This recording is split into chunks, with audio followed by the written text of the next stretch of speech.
Hello everybody, this is John Mark Johnson Jr. again. I'm the host of Reformed GGA, and today I'm here to follow up on a video I did a while back for people that were new to PC3's, pistol caliber guns with a third point of contact.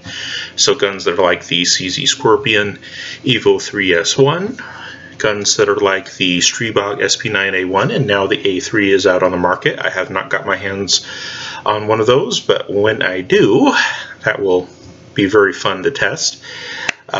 Guns that are in that general category. They shoot pistol caliber rounds, but they're typically a little bit larger format than a typical handgun, and they have some kind of a third point of contact. It might be a brace, it might be a stock, but something that gives you some kind of a third point of contact.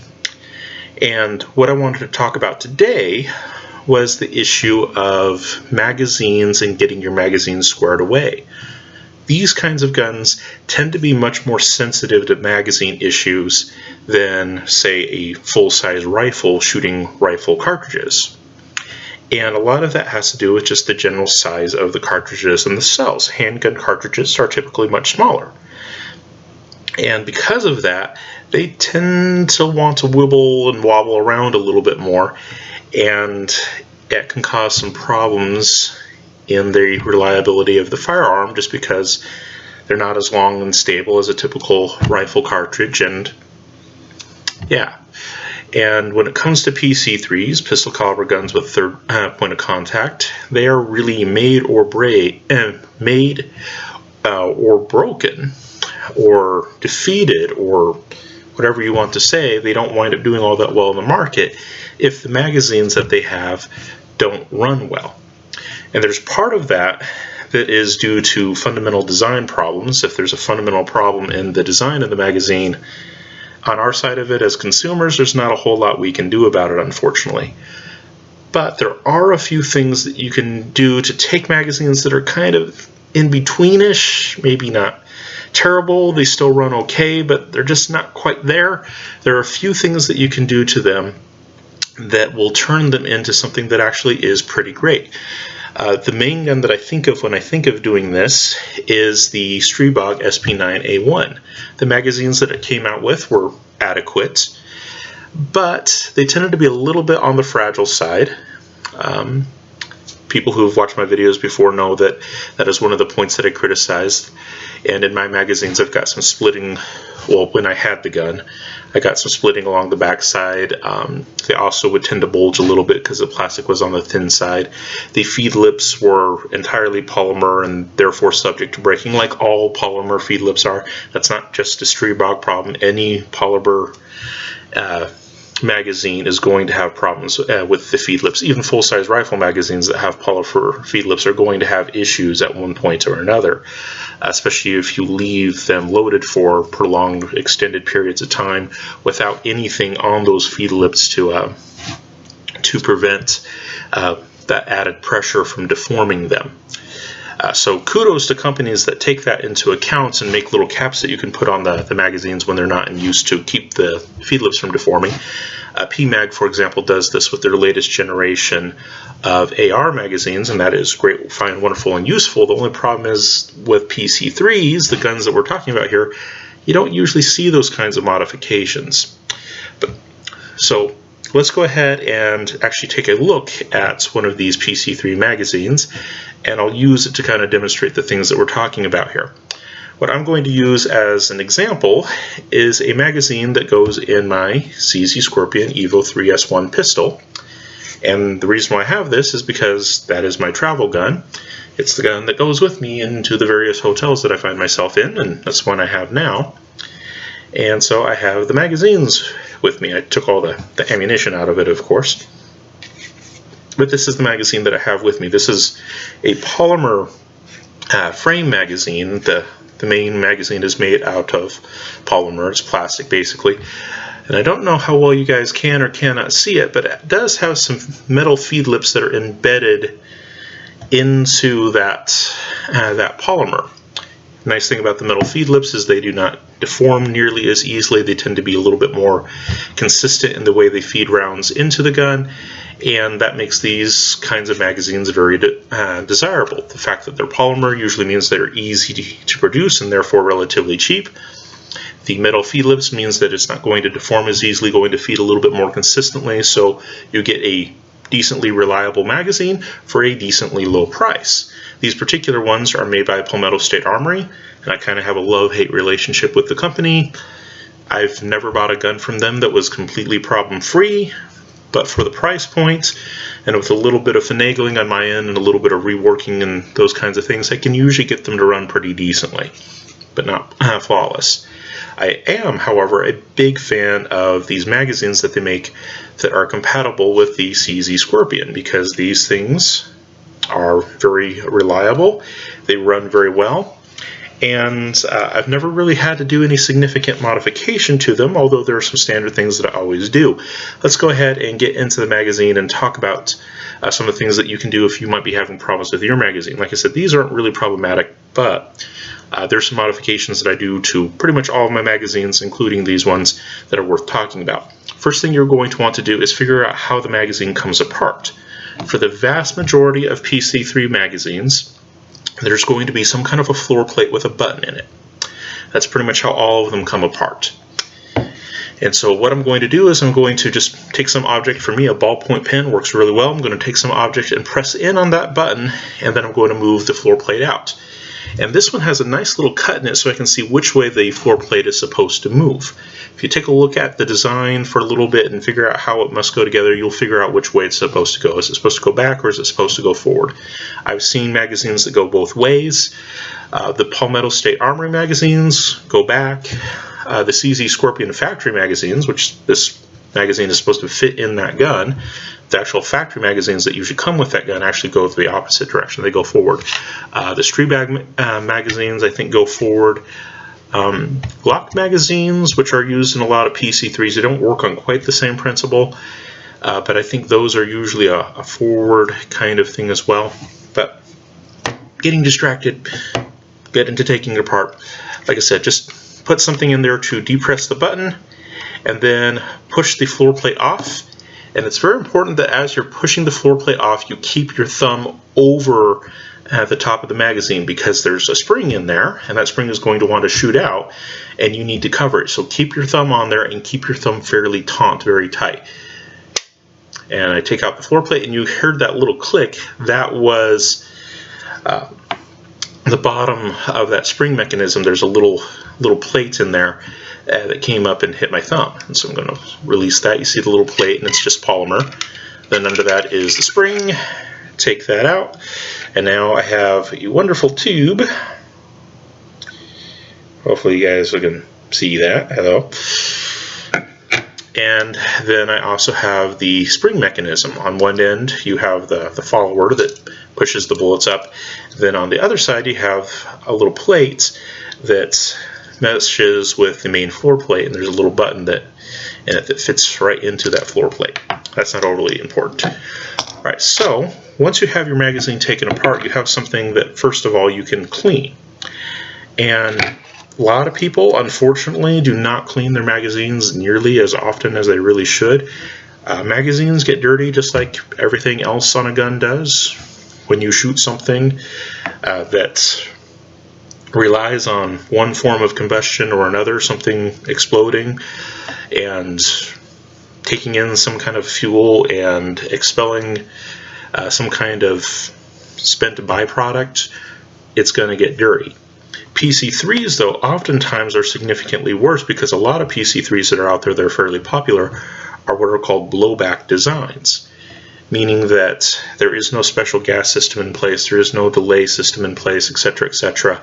What happens is the round goes off, and you basically get the bullet moving out the front end, and at the same time, proportionally, relative to the mass of each one, you get the bolt moving backwards at the same time that the bullet is leaving out the front end. There's no delay, nothing like that. It's just more or less equal parts in either direction.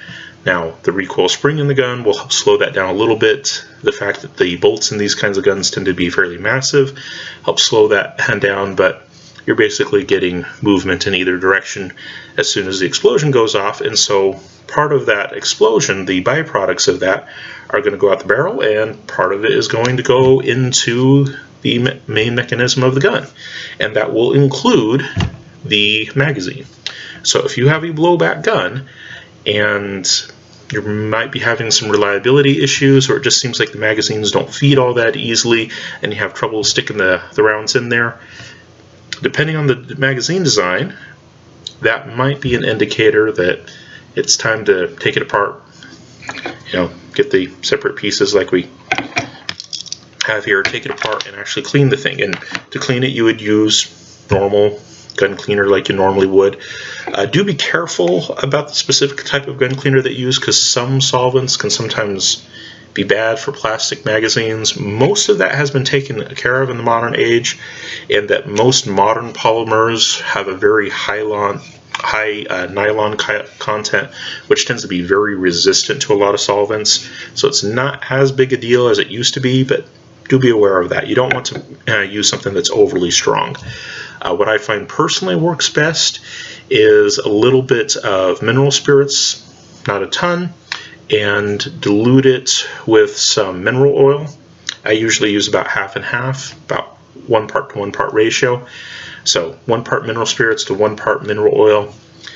Mix that together, and I basically use that as my general purpose gun cleaner, and it works just fine on magazines too. Mineral spirits can be hard on some polymers, usually not the kinds of polymers that are used in guns or in gun magazines, and the fact that you're diluting it with the mineral oil tends to make it relatively safe. High concentrations, it can be a bit of an issue, and especially on really cheap magazines that are not made with very good polymer, sometimes it can be a bit of an issue, but most of the time it works out just fine. Other things that you can use, of course, are the commercially available CLPs. The two that I've had the best luck with are the Break-Free brand CLP, which is basically the same stuff that the military uses, basically good to go. And then the Lucas CLP I've also been very impressed with. A little on the expensive side, but as far as being a functional product, it works just fine. So spray everything down with that. Might want to let it set for a little while to kind of let it do its thing, and then wipe it off. And then once you've got it nice and clean, one thing that you're going to want to make sure that you do with your magazines is make sure that you actually lubricate them. Now, if you just clean them with CLP or a mixture of mineral spirits and mineral oil, you're going to have done that. There's going to be some lubrication already in there. And as long as you didn't wipe it completely dry, you're going to have enough lubrication for it to be functional. And you will probably able to see on the parts that I have here a little bit of moisture, a little bit of shine. And it doesn't necessarily have to be as wet as I keep my guns and my equipment. There are times when I go out and I shoot literally hundreds of rounds. I've come pretty close to putting, at least a half a case of ammunition through a gun in a single sitting before, and that's pretty hard on guns, and so more oil is a good thing. But do make sure that there is oil in the magazine. I'm not saying that you have to keep it as wet as I do, but do make sure that there is oil in the magazine. And again, I'm not sure how well you guys can see in there, but it should look fairly shiny, and this magazine normally does not look very shiny.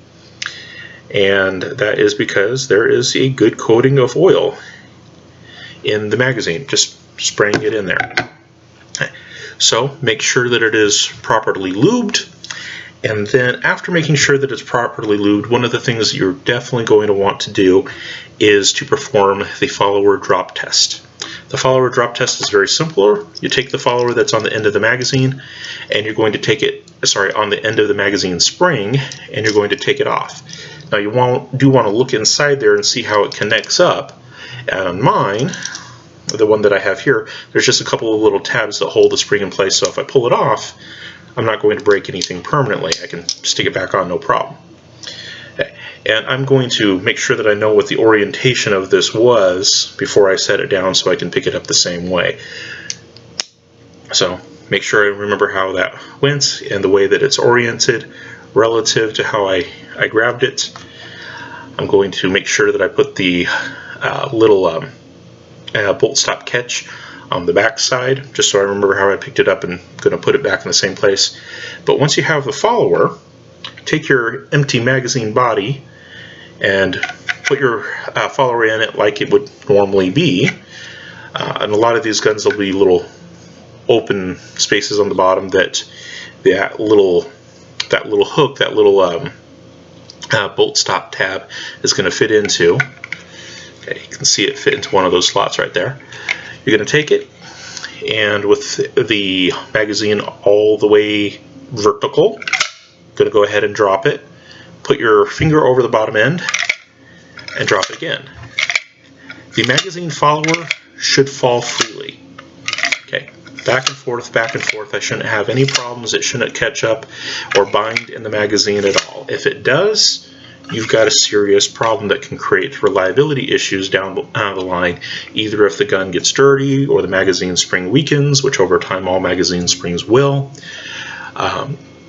or perhaps under a very high firing rate, you can get some binding if the magazine is perhaps overloaded. For example, the Streebog magazines are supposed to be 30-round magazines, but some people overload them to 32 rounds, and then even when they're only loaded to 30 rounds, they have a fairly weak magazine body that causes them to bulge, and they can wind up seizing up because of that as well. If you have something like that where the magazine, the follower is not falling freely back and forth in the magazine body like this one is, then what you're going to want to look at doing is sanding your follower. Okay. And any of the side surfaces are going to be surfaces that you're going to want to look at for sanding. And this also will include the bolt stop tab, because sometimes that will bind up as well. So you'll want to make sure that you sand that. A simple file type sander, metal file type sanding system usually works just fine. You'll usually want something that's fairly small and thin and has a fairly fine grit to it, because we're talking about plastic. It's not exactly like it's hard material to move, and you want to make sure that it's fairly smooth when you're done. Don't get like super fine sandpaper though, because if you get it too fine, it will actually make it sticky. It'll make it rougher than it really should be. So fairly fine as far as metal files are concerned, metal rafts are concerned, but don't go all the way to like true sandpaper grits, because that'll be too fine and you'll wind up with basically a matte finish, and that will definitely bind up in the magazine. So go through and sand all the surfaces on the side. Don't worry about the top of the follower. Okay, that shape is generally just fine. That doesn't need to be worked on any, but when it's in the magazine, the vertical sides and also and possibly, if it's causing problems, the bolt stop tab will need to be sanded. So go through and sand everything very lightly to begin with, and keep testing. So sand all the main surfaces a little bit, and then perform the test again. Drop it in, put your finger over the back end, and slide it back and forth, and see if it catches. And you should be able to do this multiple times, and it should fall back and forth freely without any problems whatsoever. If it doesn't, sand a little bit more. Just take off a little bit of material at a time. Make sure you get it nice and smooth. Make sure that the magazine body is oiled, and it's just as simple as spraying some oil in there. Like I said, the mixture of mineral spirits and mineral oil works just fine. Also, a lot of the commercial CLPs work just fine. One thing I will advise against, though, is using WD-40. WD-40 is a penetrating oil, and it has some preservative qualities, but it's actually not a particularly good lubricant. Once WD-40 dries out on a surface, it actually leaves behind a residue that tends to gum things up. So don't use WD-40 in a main moving part. Okay, if you're talking about something that is relatively stationary and usually doesn't move under extreme speeds, like a door hinge, on your door, your front door, if it gets squeaky, put some WD-40 in there. Yeah, that's just fine. You don't have anything that's super critical. It's not moving at super high speeds or anything like that. Don't do that with your gun parts, though. Not generally a super great idea. So avoid WD-40, but most other oils and systems that are reasonable to the task are going to be okay. My top recommendation, just because I use it all the time, is of course mineral oil. And then there's, of course, the different kinds of CLPs. The top two that I recommend are the break-free CLP and the Lucas CLP. Other things that you could use is some kind of very, well, not super low, but you could use motor oils as long as they're not too thick. You definitely wouldn't want to use a diesel engine oil or something like that. But most normal car engine oils will work. Also, automatic transmission fluid also works as a decent gun oil as well. So make sure that the magazine body is lubed. Get your follower sanded. Make sure you take all the little plastic particles off and all those kinds of things before you test it again. And it doesn't hurt to have the follower itself lightly oiled as well. This one has a little bit of mineral oil on it on all surfaces. And like I said, just keep performing that drop test.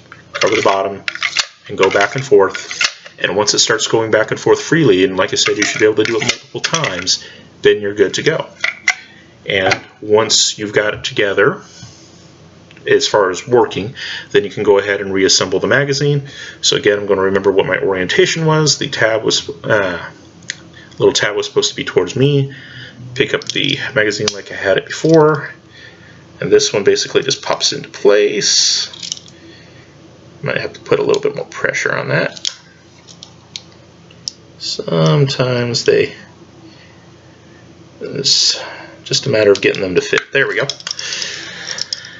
Alright, and then stick it back into the body.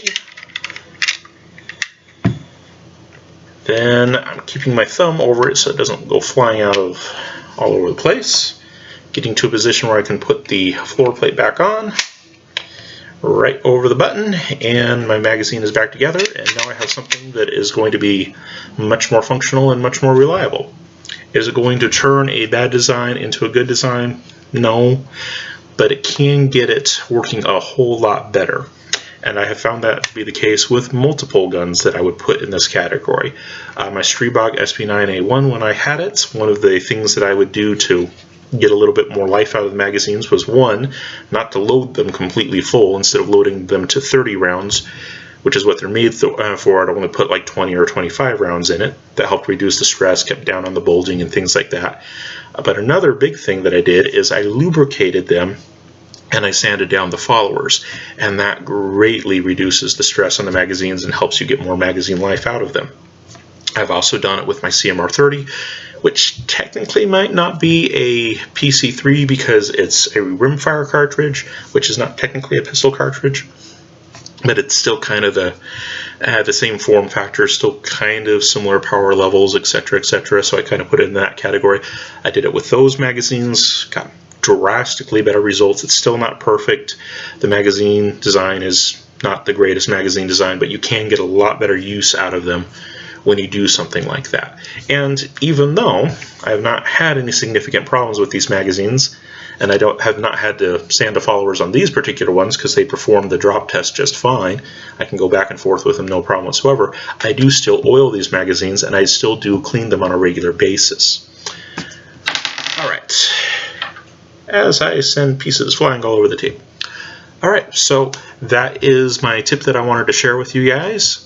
Perform regular maintenance on your magazines, and also, if necessary, and sand down the followers, and especially make sure that you lubricate your magazines. It doesn't have to be a ton, but a little lubrication will go a very long way in extending the life of the magazine, improving the performance of the gun, and just making things altogether better for you. Thank you very much for your time and attention, folks. Bye.